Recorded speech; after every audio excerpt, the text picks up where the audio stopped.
équipée sauvage. Mathieu Noël. Le soir, vous ne faites plus l'amour, il y a trop de séries à regarder. Vous êtes comme moi. Il y a trop d'amour à faire pour regarder la télé, vous voulez dire? Eh bien, figurez-vous que selon une étude de l'université d'Oxford, on perd tous en moyenne désormais 17 minutes chaque soir à bloquer devant l'écran d'accueil de Netflix ou toute autre plateforme de VOD à laquelle on est abonné, tant le choix est vaste. Heureusement, Dieu a créé Eva Rock. Voici donc 17 minutes de gagné, Eva. Pas de programmation spéciale Halloween sur les chaînes de télé. Ah bon? J'ai bien cherché. Non, il n'y avait pas grand-chose, en tout cas en rapport avec Halloween. En revanche, il y a un documentaire qui a attisé ma curiosité. M6, je vais y arriver. Alors, M6, c'est autre M6, chose. c'est autre encore. chose, ouais. M6 consacre sa soirée à Jamel Debbouze avec la diffusion de son spectacle en direct depuis Lille, suivi d'un documentaire sur l'humoriste et plus précisément sur l'année d'écriture et la préparation à ce dernier show. C'est un film qui est produit par sa femme, Mélissa Thoriot. Alors, j'étais un peu intriguée. Je me suis dit, est-ce que ça va être totalement hagiographique ou pas?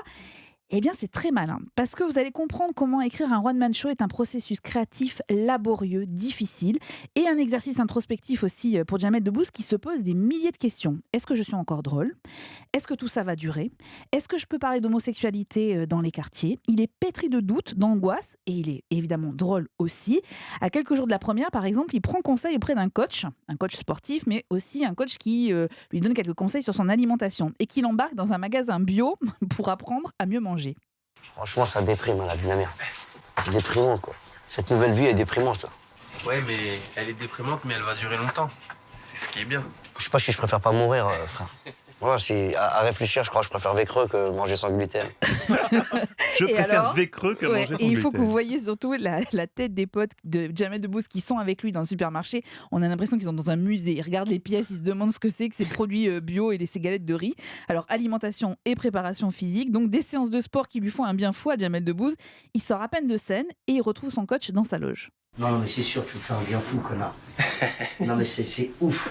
C'est sûr que c'est la première fois de ma vie d'artiste que je suis rentré sans ventoline. Ouais, je crois, ouais. Ça m'est jamais arrivé, nous. Ouais, ouais. Il y a toujours une petite bouffée à Toujours manger. une petite bouffée, ouais. Ah, ça, je suis content. Ah ouais, franchement, c'est je top. te jure, c'est super. Ça, c'est top. Alors, on sourit avec ces deux extraits, mais vous allez surtout vraiment comprendre le processus créatif de l'écriture d'un spectacle et puis tous les doutes qui vous poursuivent pendant un an avant le jour J, avant la première.